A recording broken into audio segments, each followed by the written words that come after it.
what's going on today, man? Listen, good morning and welcome back to the channel. In today's upload, we're going to be watching the GOAT, Joe Rogan, basically dismantle his woke guess. Now, maybe on the off chance you're living under a rock and you don't know a lot about JRE, but this is the #1 podcast in the world. Joe Rogan's been doing this for a long time now, and I'm not going to lie, he's pretty good at it. Now, if you guys like this video, you want to see more of this type of content, the best way to let me and Gary and the boys know is by, liking the video, man. And drop a comment down below. I'm curious to know who would you want to see on Joe Rogan's podcast other than me. You know who I want? I want to see Joe Biden up there, man. I want to see it. Give it to me. Enjoy the video. I'll see you guys tomorrow. Take care of yourself. Take care of each other. Peace and love, baby. Chat, good morning, good morning, good morning, good morning. We got another juicer here for you today. All right, we got Joe Rogan and kind of a compilation of all the times that he destroys his woke guests. I know a lot of you guys are going to enjoy this. I know some of you might not. Let's get into it. Destroyed woke guests on his show. I mean, if you're choosing to add hormones to a child's body, that's a choice. An actual woman. Yeah, I said actual. Off. Gender's not just genitals, it's in your mind. Right. In this video, you will see every time Joe Rogan destroyed woke guests on his show, beginning with Adam Conover, who got owned on the topic of trans children. The exchange began when Joe asked Adam... This topic just infuriates me, man. I don't know why we even allow this. It's just pure and utter insanity that we as human beings have got together somehow, in some way, and green-lighted this stuff. Sorry. For his opinion on trans athletes, to which he stated that he sees nothing wrong with trans competitors. A sports with trans athletes, that is a sporting world that I'm more interested in. Joe responded to Adam's argument by saying that it's unfair for a biological woman to have to compete against a biological... Get LeBron James in the WNBA right now. Put an end to that. Oh, man. Get him so in! If you're a woman and you don't take any extra hormones or male hormones, you're not taking steroids or any sort of performance-enhancing drugs, but then someone comes along that was a man for 30 years and decides that they're going to be a woman, and this has happened, and literally transitioned a few months ago, and competes as a woman and destroys records and dominates you in that sport. It's not fair. It's as much cheating as taking steroids when the other person doesn't. While Joe is making a good argument, Adam rebuttals by stating that there's no such thing as a level playing field. I disagree, and I've... What do you disagree about? I've already... Well, I don't think that there is such a thing as a perfectly level playing field. I think we decide what kind of playing field we want to have. Sure, but we do make the distinction where we don't allow men to compete in women's divisions. And I think that that distinction may be breaking down a bit. While Adam believes that the walls of gender are breaking down, Joe Rogan offers a challenging question, asking if males should be able to compete in women's weightlifting. So you think that males should be able to compete in the women's division of weightlifting? No, I don't necessarily. But they can if they transition. After Joe states the fact that men can compete in women's sports by transitioning, Adam tries to steer the narrative by arguing that as people transition as young as 7 years old, the difference in biological nature will shift. You're seeing folks transition much earlier age, and so if someone is transitioning from the age of 7 years old, right, and working with those hormones, from that age, right, they're not going to have their body situation is going to be very different than the one that you postulated, right. Joe pushed back on the idea of transitioning kids, stating that 7-year-olds don't even know who they are. There's no reason to give kids hormones, and there's no reason to decide before a person's frontal lobe is completely fully developed, which doesn't even take place till 25. You're going to let them decide what sex they're going to be for the rest of their life? This is when Adam starts talking about his friend with the trans kid, and how because he feels like a girl, he must get hormones, implying that it's not a choice. To which Joe disagrees. I have a friend who has a trans kid. He's explained that my child from a very young age consistently said, I am a girl, and has never contradicted themselves, never changed their mind. And so the humane thing, and the thing that he felt was good to do as a parent, was to embrace that choice on his child's part, right? Embrace that choice meaning hormonally. I shouldn't even phrase it as a choice, like embrace that identity. Yeah. Okay, but if that's who they are, if they think that they're a girl, people are just insane, why do you have to give them hormones to make them more of a girl? When asked a simple question, Adam stutters, and this is where Joe absolutely destroys Adam. Because... I'm sorry, can you expand on the question? It's a simple question. If you say that the child thinks it's a girl, so you're going to give the child hormones. Mm-hmm. If the child thinks it's a girl, let it be a girl. You don't have, why are you adding hormones? If you're shooting hormones into a child and you're affecting the child's development, You're saying that's not a choice. That's nonsense. Of course it's a choice. You're choosing to chemically change this child's body. Yeah. And you're saying that this isn't a choice. Well, it's definitely a choice to do that. With no ability to provide a strong argument, and the comment feedback on the video being almost entirely negative, with viewers stating things such as, if I had a penny for every time Adam declared that he wasn't an expert, we could hire an actual expert to tell him how wrong he is. It's safe to say that Adam had no clue what he was talking about and got absolutely destroyed, but at least he listened to Joe's argument and didn't interrupt, unlike the next woke guest Pete Dominic, who smugly stated that the United States Constitution should be rewritten. Our Constitution is also silly. Like, let's remake everything. Have a serious conversation about what kind of guns and bullets people can have. There's so much better that we can do. While Pete means well and wants reform to stop gun violence in America, the biggest question is how. Every study will show you that there are far too many guns in America to confiscate them all. So, how do you collect them? Joe Rogan believes that it's impossible, while Pete believes in government buybacks. I do too. There's so many guns. You're not getting them all. No way. It's not possible. That's the most important point. There's already 330. There's more guns than there are people, so what do? I think you buy as many as you can back for sure. You spend a whole bunch of taxpayer money. If you wanted to do that without changing the Second Amendment, like you just have a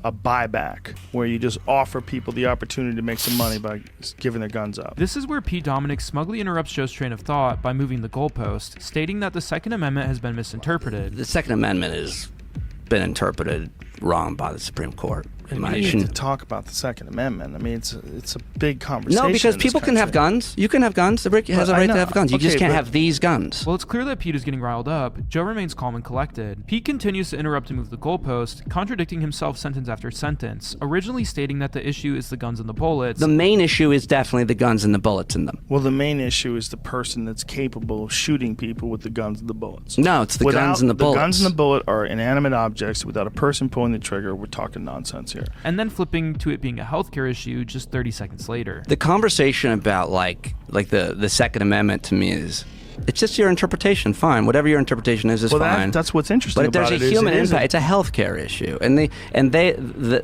it's so extreme. It's really.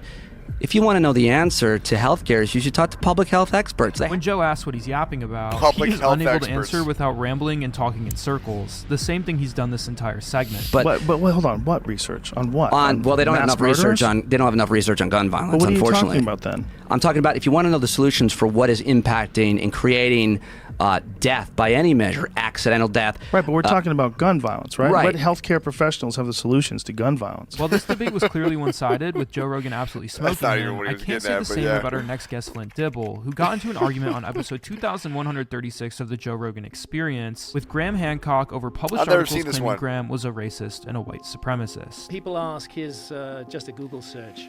Archaeologist Flint Dibble says Hancock's claims reinforce white supremacist ideas, stripping indigenous people of their rich heritage, and instead giving credit to aliens or white people. Actually, I've never... Did you really say that? When Joe Rogan tries to confirm if Flint Dibble actually made these claims, Flint denies repeatedly. No, I said that this idea of Atlantis, the way it goes back 200 years, it has been used for those reasons. So are you saying your quote is incorrect? I think that it's editing me out of context, Graham. I've never called you a white supremacist or a racist. No. Flint argues that he only labels the sources Graham uses as This racist, guy and not Joe- Graham himself. But This guy Joe brought both these guys in the podcast at the same time, had him go at it. Joe disagrees. I've never Joe seen it. believes that by associating Graham with these claims, Dibble is trying to get him canceled. This quote here, reinforce white supremacist ideas, stripping indigenous people with a rich heritage, and instead giving credit to aliens or white people. None of those things are true. I know, But- Graham but- doesn't even talk about aliens. Right, but and what, so did that's you why I'm say that? I said that not in specific relation to Hancock's claims, but in specific relation to this narrative of Atlantis that has gone back hundreds of years. Flint adamantly denies these claims. The fact that this guy opted on not taking off his hat and putting on the headset, but instead putting the headset on the way that he has it while keeping the hat on, I just kind of want to crack him. But what he didn't know is that Graham came with more receipts. I don't know anything about Dibble, it. here's the Guardian. So they're misquoting you, are they? As Dibble states, such claims reinforce white supremacist ideas. They strip indigenous people of their rich heritage and instead give credit to aliens or white people. Why didn't you get the Guardian to put that right? Bro, When pressed what on the are issue, we he was talking unable about, to give a man? clear answer and appears to dodge the Atlantis! questions. Well, I don't. Did you decide actually what- say that, Aliens! though? I did not say that Graham reinforces white supremacist ideas. As I've said, Where did you so buy this that is hat? It's not history. real? They stripped the stories of Atlantis. Yes, right. So the quote reinforced Gandalf white up in the supremacist cut. ideas, that's not yours. No, that's not a Low-key, the hat's growing on me. quote. It's not in quotation. Right, at that it was hat. in the other article. Quote, This is though. your The own olive article, green. Flint. Here you are. I'm quoting from, that's a quote from your article published in The Conversation. This sort of race science is outdated and long since debunked, especially given the strong links between Atlantis and Aryans proposed by several Nazi archaeologists. You are associating me with this, and you are attempting to get No, me I'm asking cancelled you to effectively. distance yourself from that. Is But that's- actually but what I'm that- trying but to that's do. not what you're doing, though. Flint continues to dodge for the rest of the 4-hour podcast, never owning up to his wrongdoing, just like CNN, who claimed that Joe Rogan was taking horse dewormer and endangering the population with his use of ivermectin. More breaking news This was evening. insane. Joe Rogan, an extremely popular podcaster, announced on social media today that he has COVID. They literally He stated on edited social his media and face said he has to make taken him several look more therapeutics sick to than he recover. actually was. Turns out I got COVID. Look, look. CNN even went as far as to edit Joe Rogan's face to make him look more sick. So we immediately threw the Just imagine being in that boardroom, you know? Hey, Jimmy, edit his face. Let's get him a little bit more pale, a little bit more green. All right? We need to really look like he's more sick than he is because this guy's talking good stuff. All right? And we can't have that. We can't we need more people to take this vaccination. Okay? That's what we need. It's insane, bro. kitchen sink at it. All kinds of meds, monoclonal God, antibodies. what a fly on the wall that'd be. Ivermectin, Z-Pack. CNN claims that the use of these drugs is not clinically backed and is dangerous. One of those drugs he mentioned, ivermectin. is My something doctor more often prescribed me used and my in wife horses. ivermectin. But Joe the got same these way meds Joe's prescribed did. by a doctor and recovered in just 4 days. Here's what he had to say about the Insane. situation. Bro, do I have to sue CNN? CNN is saying I'm taking horse dewormer. Yeah. What? So They must know that that's a lie. There's a lot of people saying it. Right, I literally got it from a doctor. After talking about where he got it, he puts the final nail in the coffin for CNN. This is the grand conspiracy, right? The grand Right. conspiracy is that the pharmaceutical companies are all in cahoots to try to make anybody who takes this stuff look crazy. Yeah. But what's crazy is look how better I got. Yeah. I got better pretty quick, bitch. let's go to like. With CNN going as far as editing footage of Joe to make him look incredibly sick, while also making several false claims, it's safe to say that Joe took the dub in the end, although CNN never acknowledged any wrongdoing. Che, you want to know how soft I am, bro? I am so soft that I have to put chapstick on in Florida, and it's 75 degrees. I got too comfortable with this beach life, man. I'm from Michigan. What happened to me, man?